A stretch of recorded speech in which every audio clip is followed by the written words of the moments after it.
शंकर भगवान कहते हैं गणेश, ये दुर्वा बुधवार के दिन अष्टमी तिथि के दिन, जो अष्टमी बुधवार इस बार पड़ रहा है, उस दिन समर्पित करिए।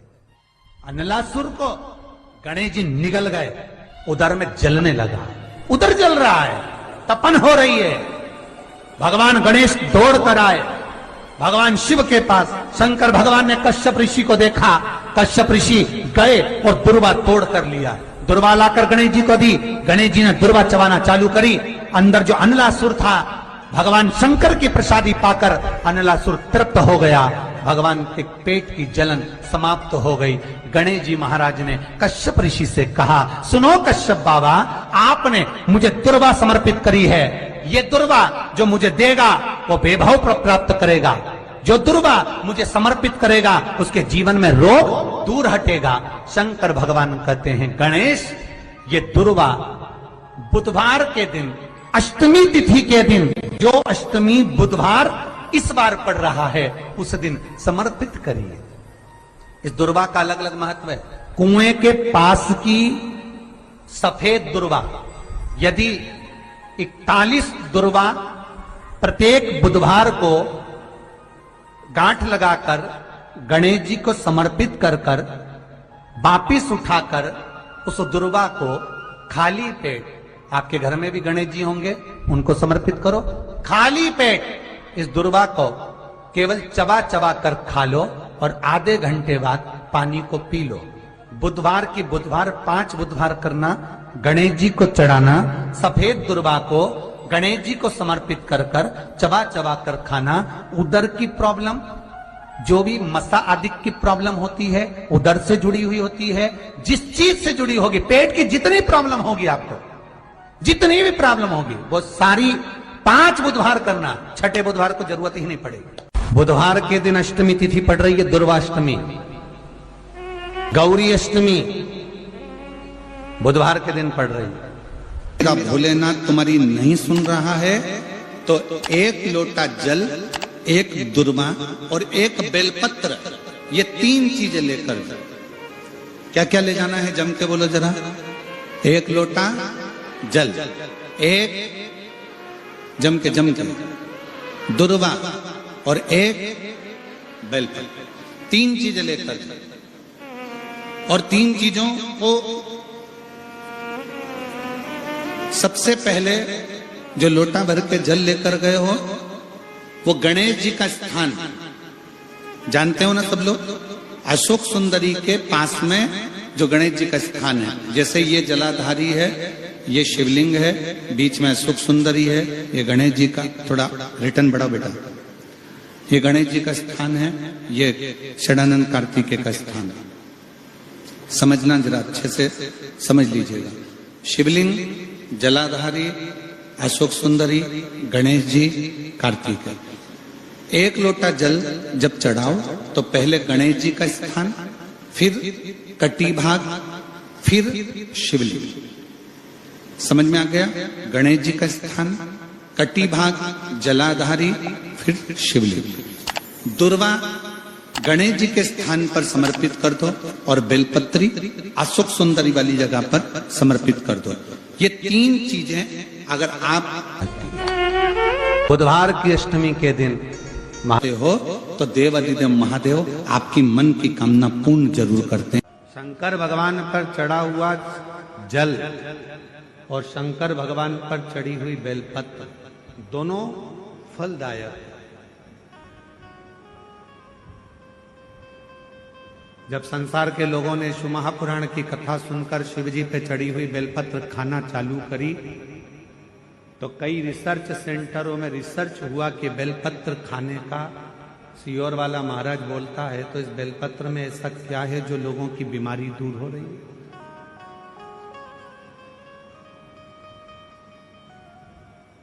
इस बेलपत्र में ऐसा क्या है कि लोगों की शुगर ठीक हो रही है, हार्ट के मरीजों का हार्ट ठीक हो रहा है।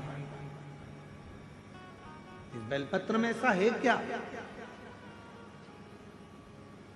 जब शिव महापुराण की कथा लोगों ने सुनना चालू करा और शंकर भगवान पे चढ़ा हुआ जल और बेलपत्र खाना चालू करा, तो संपूर्ण रिसर्च सेंटरों बड़े बड़े रिसर्च सेंटरों में रिसर्च प्रारंभ हुआ कि बेलपत्र में ऐसा होता क्या। चालू करा और शंकर भगवान पे चढ़ा हुआ जल और बेलपत्र खाना चालू करा तो संपूर्ण रिसर्च सेंटरों में, बड़े बड़े रिसर्च सेंटरों में रिसर्च प्रारंभ हुआ कि बेलपत्र में ऐसा होता क्या। महाराज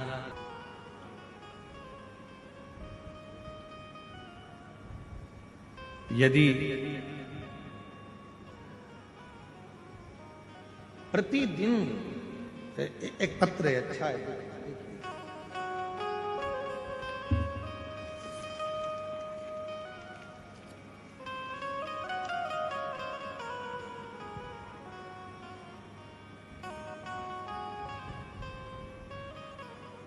मेरा नाम मोनिका साहू है, मेरे पति का नाम श्री छबीलाल साहू है। मैं रामनगर कवर्धा की रहने वाली हूँ। कहीं बैठी हो तो हाथ हिला सकते हैं। मेरा नाम मोनिका साहू है, मेरे पति का नाम श्री छबीलाल साहू है। मैं रामनगर कवर्धा की रहने, आप ही हैं? आ जाइए, एक बेलपत्र लेकर जाइए। गुरुदेव, मेरे ससुर जी की तबीयत सन 2024 में सितंबर के महीने में खराब हो गई। उनका लीवर पूरी तरह से खराब हो गया, डैमेज हो गया। डॉक्टर साहब ने उनका लीवर जब बताया कि पूरा डैमेज हो चुका है, खराब हो चुका है, तो बचने की कोई उम्मीद नहीं है, उनका बचना मुश्किल हो। डॉक्टर साहब द्वारा उनका बताया गया कि ये बच नहीं पाएंगे। फिर मुझे किसी ने बताया कि शंकर जी पे चढ़ा हुआ बेलपत्र और शिव जी पे चढ़ा हुआ जल, ये दोनों अगर दिया जाए तो आराम लग सकता। हम उसी समय शिव जी के मंदिर जाना प्रारंभ कर दिए। शिव जी का चढ़ा हुआ जल लेकर आए, अपने ससुर जी को देना प्रारंभ करा। एक बेलपत्र लाते, ससुर जी को दे देते। गुरुदेव, लगातार 7 दिन तक, जब लीवर खराब हो चुका था तो 7 दिन हॉस्पिटल में रहे और डॉक्टर ने मना कर दिया था कि ये रहेंगे नहीं, बच नहीं पाएंगे। पर हम कभी शिव मंदिर नहीं जाते थे, पर 7 दिन लगातार शंकर जी के मंदिर में जाकर बेलपत्र लाकर अपने ससुर को देते, जल चढ़ाते। 7 दिन पूरे हुए। 8वें दिन डॉक्टर जांच कर कर बोलते हैं कि अब इनके लीवर ने काम करना प्रारंभ कर दिया है और लीवर अब ठीक होने लगा। गुरुदेव, हम बाबा को धन्यवाद देने के लिए आए हैं कि आज मेरे ससुर पूरी तरह से ठीक हो गए हैं। उनका फोटो भी मैं पत्र में लगा रही हूं कि आज बाबा की कृपा से पूर्ण तरह से वो स्वस्थ हो चुके हैं। उनका लीवर पूरी तरह से काम करना प्रारंभ कर दिया। अब एक बेलपत्र, शिव पर चढ़े हुआ जल, आ जाओ, एक बेलपत्र शंकर पर चढ़ा हुआ जल, क्या इतना उस बेलपत्र में होता क्या? रिसर्च सेंटरों में लोगों ने रिसर्च करा।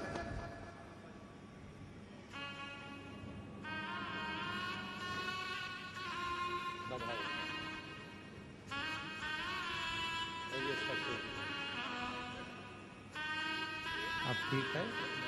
रोते नहीं? अब आंसू पोछो पहले, आंसू पोछ पहले। रोते नहीं, खुश हो, आंसू पोछो पहले। अब तो ठीक हो गया ना? आंसू पोछ के जाओ, आंसू पोछ के जाओ, खुश होकर। डॉक्टर ने बोल दिया था ये बचेंगे नहीं, पर बचना मुश्किल था। एक बेलपत्र में वो क्या फल है?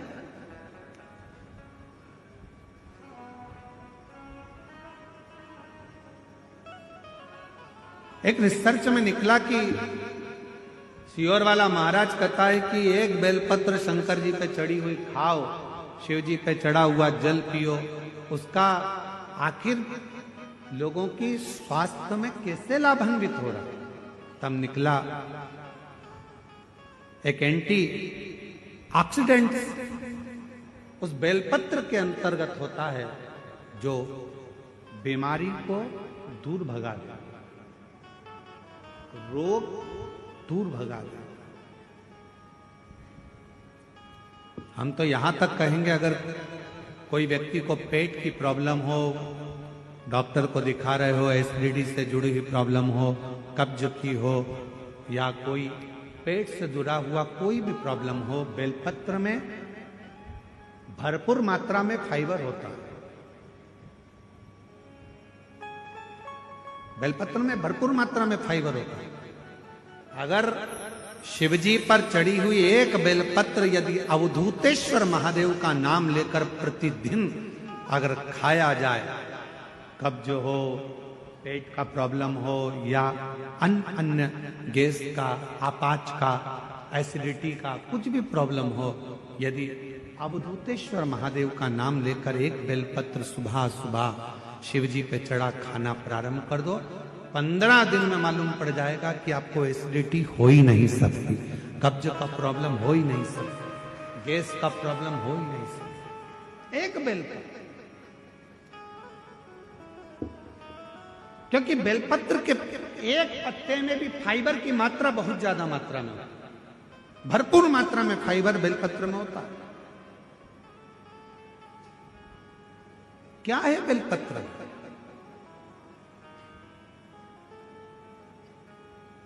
सारी समस्या का हल शिव जी के एक लोटा जल में क्या है?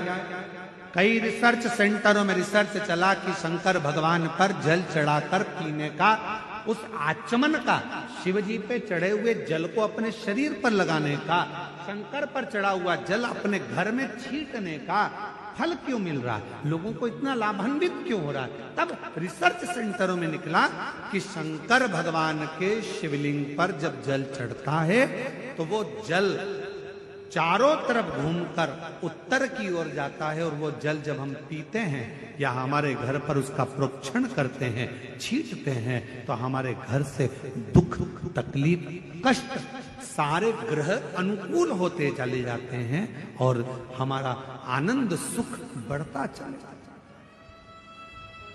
बढ़ता चले।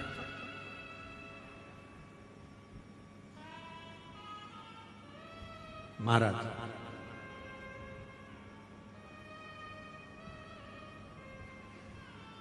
नौकरी में उम्र की सीमा होती है, इतनी उम्र वाला ही नौकरी कर सकता है।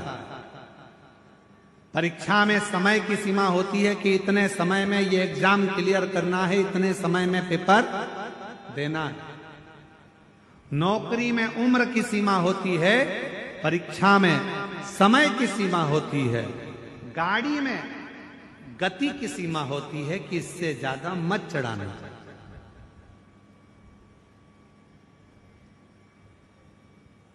ज्यादा तेज चलाओगे तो ऊपर निकल जाओगे।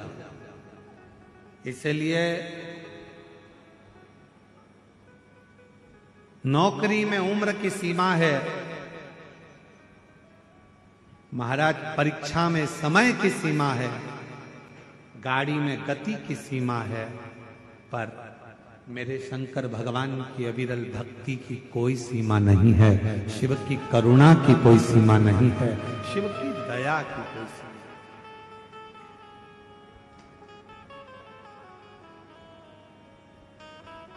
दया की कोई सीमा।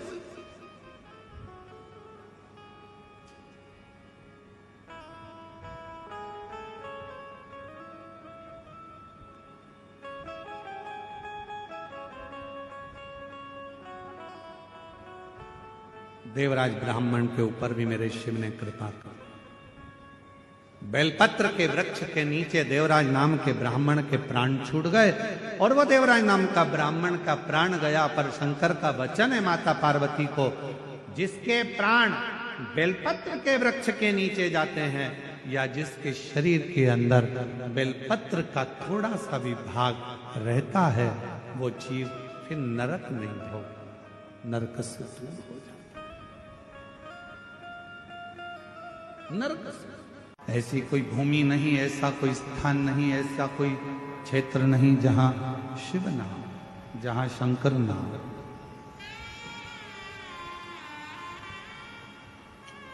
जहां परमात्मा ना हो। पार्वती जी देख रही हैं कि वो गंगा जी की पानी की जो लहरें थी वो उछल रही हैं, थोड़ी देर उछलती हैं, थोड़ी देर में शांत हो जाती हैं, फिर उछलती हैं, फिर शांत हो जाती हैं। वो गंगा की लहरें बार बार उछल रही हैं और बार बार शांत हो रही हैं। संसार में जितने मनुष्य, इस मृत्यु लोक में जितने मनुष्य जन्म लेते हैं, उस मृत्यु लोक में जितने मनुष्य इस भूमंडल पर इस मृत्यु लोक में जन्म लेते हैं, ऐसा कोई मानव नहीं है जिसके भीतर बहुत सारी उमंगें उत्पन्न नहीं होती।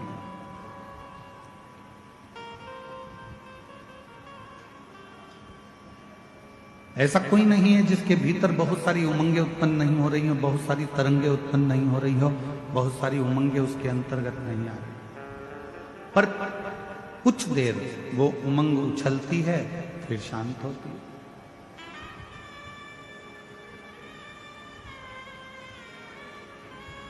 जब माता पार्वती जी बैठी रही, कुछ देर बाद बाबा देव अधिदेव महादेव भगवान शंकर पार्वती जी से मिलने के लिए आए।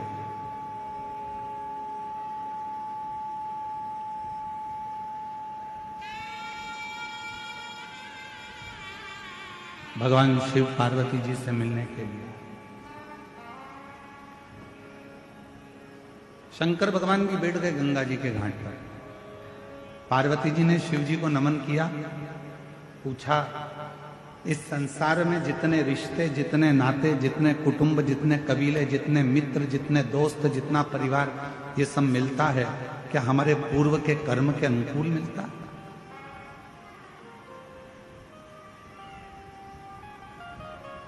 क्या हमारा पूर्व का कोई कर्म हुआ है जिसके अनुसार हमको ये सब मिलते हैं? भगवान शिव ने कहा, सुनो पार्वती,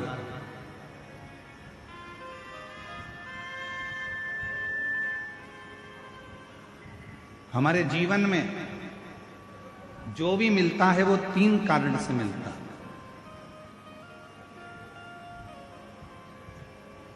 जगत जननी, इस संसार सागर में जितने भी मिलेंगे, चाहे माँ मिले, पिता मिले, भाई मिले, बहन मिले, पत्नी मिले, बेटे मिले, बेटी मिले, मित्र मिले, काका मिले, काकी मिले, चाचा मिले, चाची मिले, बुआ मिले, फूफा मिले, मामा मिले, मामी मिले, तुम्हारे जितने पड़ोसी मिले, रिश्तेदार मिले, कोई दोस्त मिले, कोई बाहर के मिले, जितने भी मिलते हैं ये किसी कारण से मिलते हैं। उसके 3 कारण।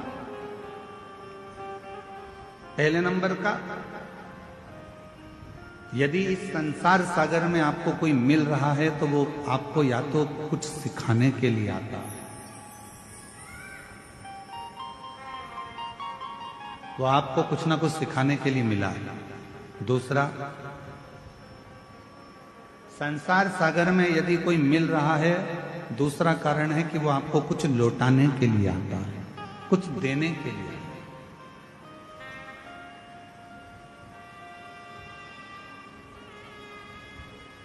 और तीसरा नंबर है,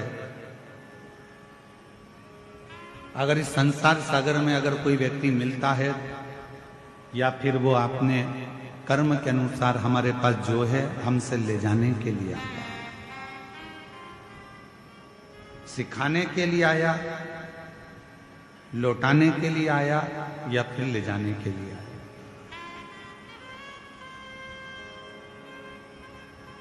कोई व्यक्ति आपसे मिला, आप उससे कुछ सीख सकते